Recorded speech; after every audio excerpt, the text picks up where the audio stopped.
사랑하는 성광의 친구들, 신명기 35번째 시간으로 이 시간 또 우리 함께 만나게 됩니다. 신명기 말씀 함께 보면서 또 2학기를 시작한 지 얼마 되지 않은 이때에 우리가 또 생각해보고 스스로를 돌아보는 그런 귀한 시간 되었으면 좋겠습니다. 신명기 12장 1절에서 3절까지의 말씀입니다. 제가 읽어드릴게요.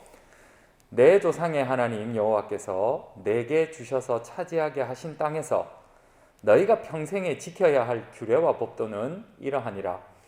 너희가 쫓아낼 민족이 그들의 신들을 섬기는 곳은 높은 산이든지 작은 산이든지 푸른 나무 아래든지를 막론하고 그 모든 것을 너희가 마땅히 파멸하며 그 제단을 헐며 주상을 깨뜨리며 아세라상을 불사르고 또 그 조각한 신상들을 찍어 그 이름을 그곳에서 멸하라. 아멘. 변화를 위해서 충성하라 라는 제목으로 함께 말씀을 나눠보려고 합니다. 새 학기가 되면, 새 학년이 되면 우리가 자주 하는 것이 있지요. 그것은 변화를 위한 마음을 먹는 것입니다. 어떤 사람은 살을 뺀다고 마음을 먹거나, 또 어떤 사람은 운동을 시작하겠다고 마음을 먹거나, 또 어떤 사람은 이제껏 해보지 못한 새로운 도전을 하겠다고 마음을 먹거나, 또 대부분의 친구들은 아마도 공부를 잘하고 싶다라는 그런 마음을 먹을 때가 바로 이 새롭게 시작하는 2학기 혹은 새 학년의 때가 아닐까 생각을 합니다. 그러면서 기대하죠. 변화가 되면 내가 이렇게 변할 거야, 이렇게 바뀔 거야, 이렇게 달라질 거야. 그 모습을 보여줘야지. 마치 에일리라는 가수의 노래 제목처럼 보여줄게 완전히 달라진 나, 그러면서 친구들 앞에 당당하게 이렇게 자신을 보여주고 싶어하는, 그래서 멋진 나의 모습을 좀 자랑하고 싶어하는 것이 우리 마음속에 살아있죠. 그러나 안타깝게도 며칠 지나지 않아서 우리는 과거와 달라진 것이 없는 나를 발견하게 됩니다. 과거로 돌아가죠.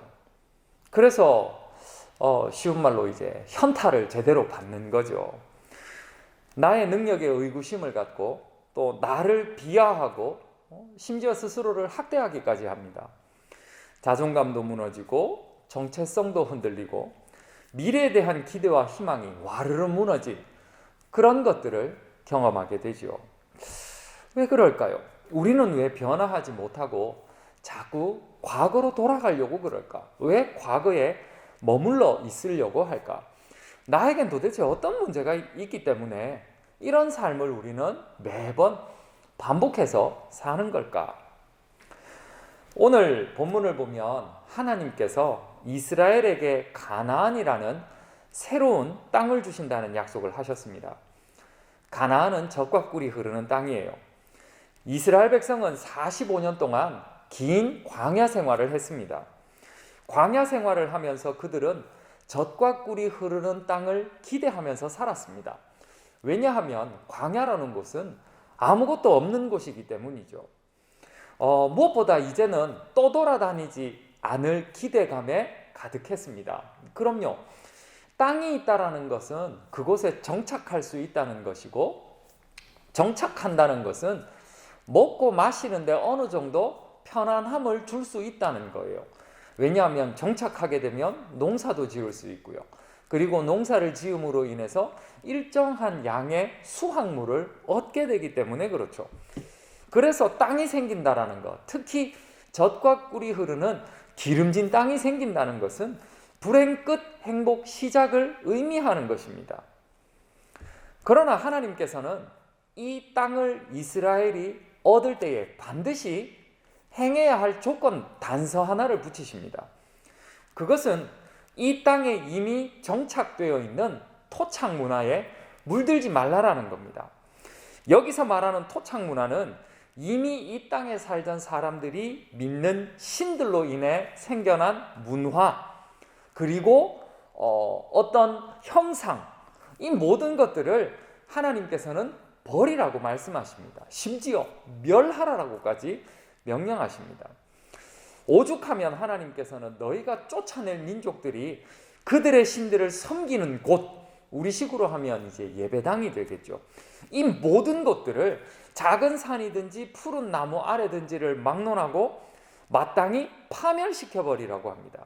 그리고 그 제단을 헐어버리라고 그러고 주상을 깨뜨리고 아세라상을 불사르고 또 그 조각한 신상들을 찍어서 그 이름을 그곳에서 멸하라고 말씀하시죠.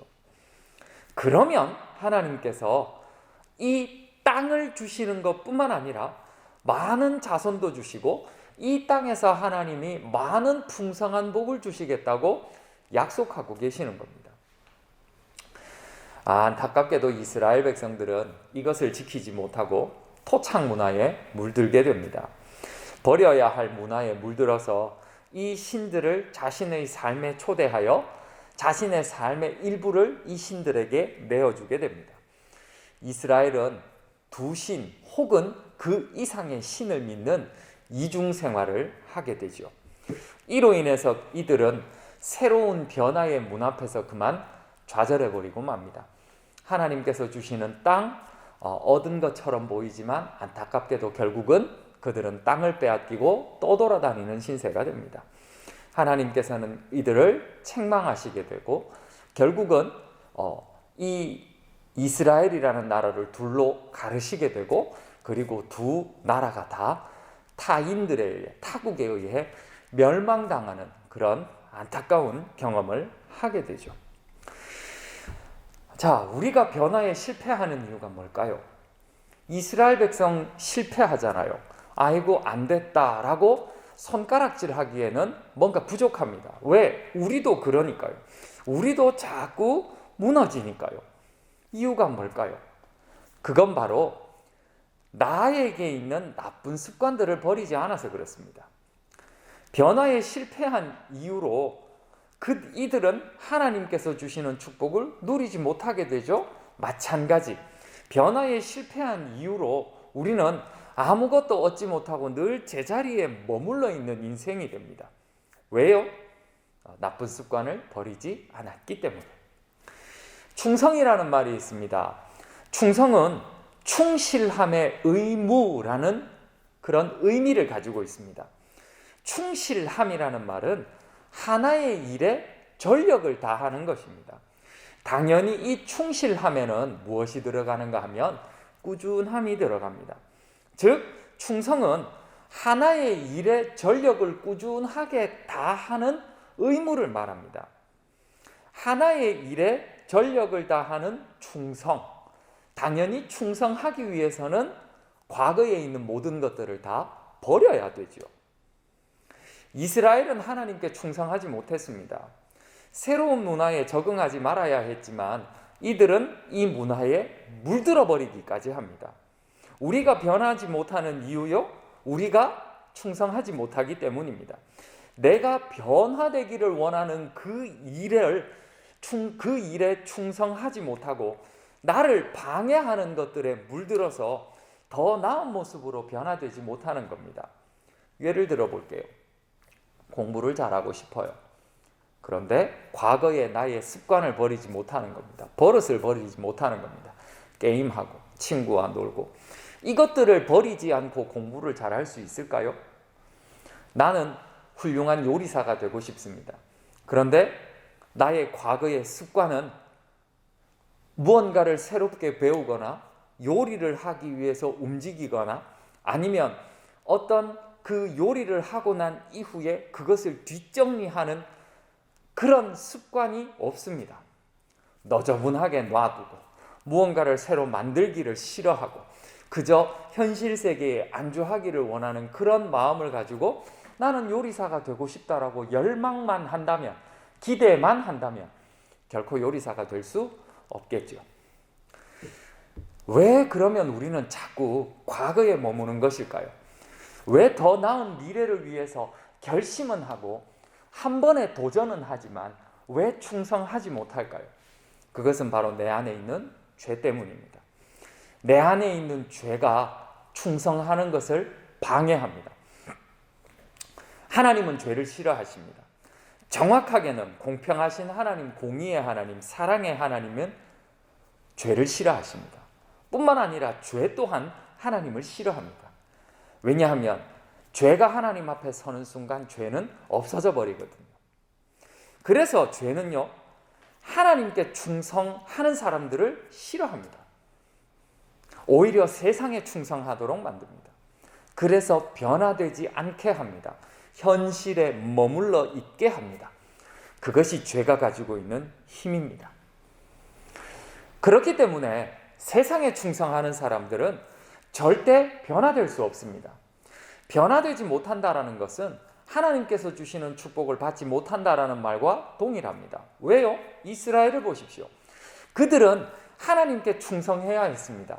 하나님께 충성하기만 하면 꾸준하게 하나님께서 말씀하신 그 일들, 하나님을 사랑하고 하나님의 율법을 지키면서 이웃을 사랑하며 살아간다면 그들은 하나님께서 주시는 풍성한 축복들을 충분히 누릴 수 있었을 것입니다.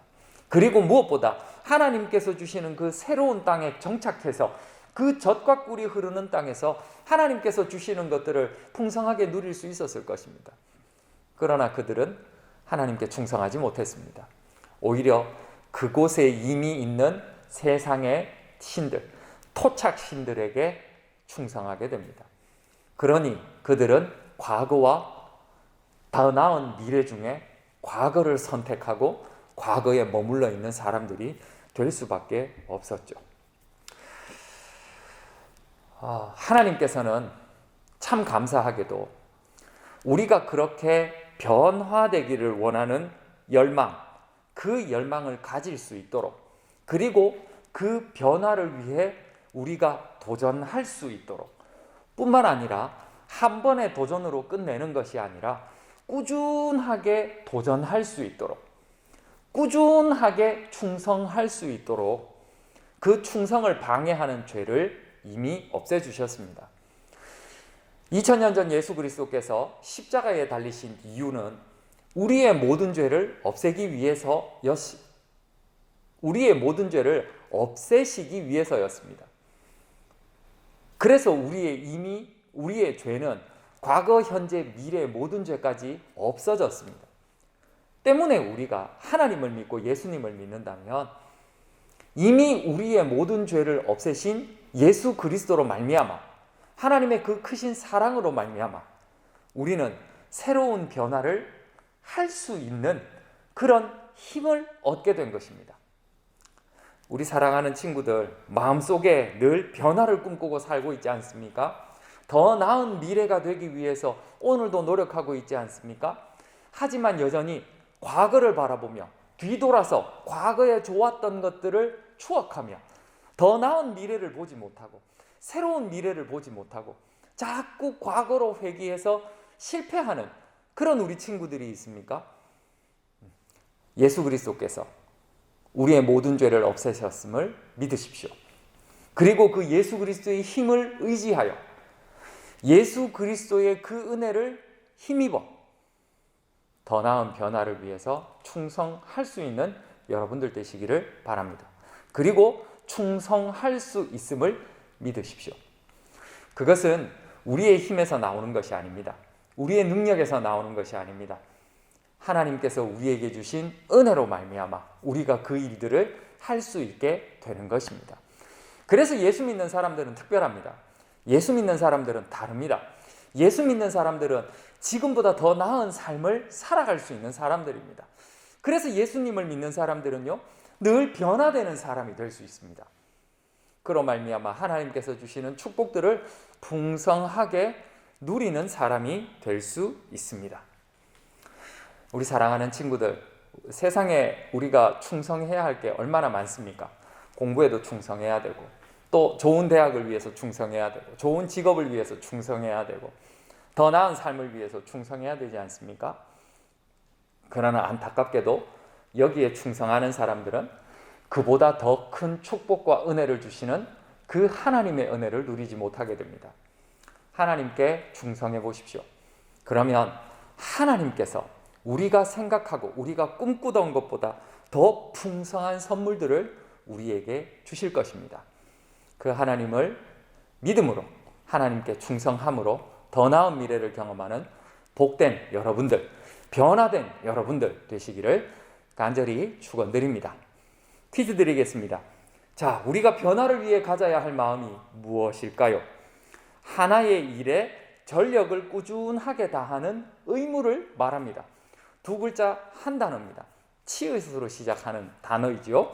계속 제가 이야기를 했습니다. 답을 아는 친구들은 우리 선생님께 답을 알려드리고 연말에 푸짐한 선물 받을 수 있기를 바랍니다. 기도하겠습니다. 하나님 아버지, 늘 변화를 위해 도전하고 꿈꾸는 우리 친구들을 축복해 주십시오. 그래서 진정으로 변화되는, 거듭나는 그런 사람들 되기를 원합니다. 우리에겐 힘이 없고 우리에겐 능력 없지만 하나님을 바라보며 세상에 충성하는 것이 아니라 하나님께 충성하며 그 변화를 경험할 수 있는 귀한 친구들 되고, 그리고 그 변화됨으로 말미암아 하나님께서 주시는 그 어떤 것보다 더 풍성하고 후히 주시는, 흔들어 넘치도록 주시는 그 하나님의 축복을 충만히 받는 우리 친구들 되도록 도와주시옵소서. 감사드리며 예수님의 이름으로 기도드립니다. 아멘. 다음에 만납시다. 수고하셨습니다.